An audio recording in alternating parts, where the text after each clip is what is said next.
నమస్తే. Welcome to legend TV. గడిచిన 2 రోజుల సినారియో చూస్తుంటే తెలంగాణ రాష్ట్రంలో టీడీపీ ఉనికి పునరుద్ధరణ కాబోతున్నట్టుగా కనిపిస్తుంది. ఆంధ్రప్రదేశ్లో గెలిచిన నెలలోపే ఇరు రాష్ట్రాల సీఎంల భేటీ అనంతరం మంత్రి తుమ్మల నాగేశ్వరరావు చంద్రబాబు నాయుడిని ప్రత్యేకంగా కలవడం సంబంధించి కొంత చర్చనీయాంశం అవుతుంది.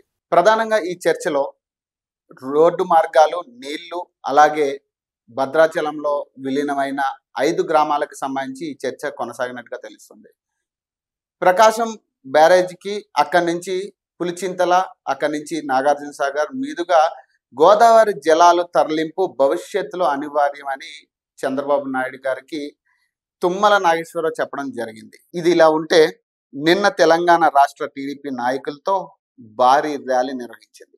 అనంతరం ఆంధ్ర సీఎం చంద్రబాబు నాయుడు మాట్లాడుతూ తెలంగాణలో మళ్ళీ పార్టీని బలోపేతం చేయబోతున్నామని చెప్పడం, ఆ రోజు సాయంత్రం తెరాస ఎమ్మెల్యేలు ఆర్కేపూడి గాంధీ, ప్రకాష్ గౌడ్ భేటీ కావడం కొన్ని అనుమానాలకు దారితీస్తుంది.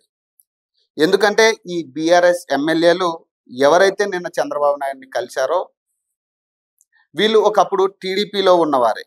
అలానే మొన్న గెలిచిన టైంలో కూడా, మొన్న ఏదైతే జనరల్ అసెంబ్లీ ఎలక్షన్స్ జరిగినాయో తెలంగాణలో, అప్పుడు కూడా ఈ ఎమ్మెల్యేలు ఎవరైతే గెలిచారో బీఆర్ఎస్ ఎమ్మెల్యేలు ఆర్కేపూడి గాంధీ కానీ ప్రకాష్ గౌడ్ కానీ, ప్రధానంగా వీళ్ళు గెలవడానికి కారణం సెటిలర్ ఓట్లనే చెప్తున్నారు.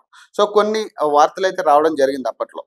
సో ఇలాంటి టైంలో చంద్రబాబు నాయుడిని కలవడం కొంత ఉత్కంఠ నెలకొందని చెప్పుకోవచ్చు. ఆల్రెడీ 6 ఎమ్మెల్యేలు, 6 ఎమ్మెల్సీలు కాంగ్రెస్లో చేరడం చూసాం మనం.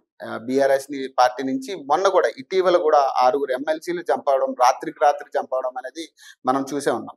సో ఇలాంటి టైంలో మరి చంద్రబాబు నాయుడు గారిని ఎందుకు కలిశారు అనే దాని మీద హాట్ టాపిక్ నెలకొంది. దానికి ఎమ్మెల్యేల ఆంతర్యం ఏదైనా కావచ్చు, కానీ ప్రధానంగా టీడీపీ ఇక్కడ బలోపేతం కావడానికి ఆపరేషన్ ఆకర్ష్ స్టార్ట్ చేసిందా, మళ్ళీ టార్గెట్ బీఆర్ఎస్, టీడీపీ కూడా బీఆర్ఎస్ని టార్గెట్ చేస్తుందా, బీఆర్ఎస్ ఎమ్మెల్యేని టార్గెట్ చేస్తుందా అన్న కొంత చర్చ అయితే నడుస్తుంది.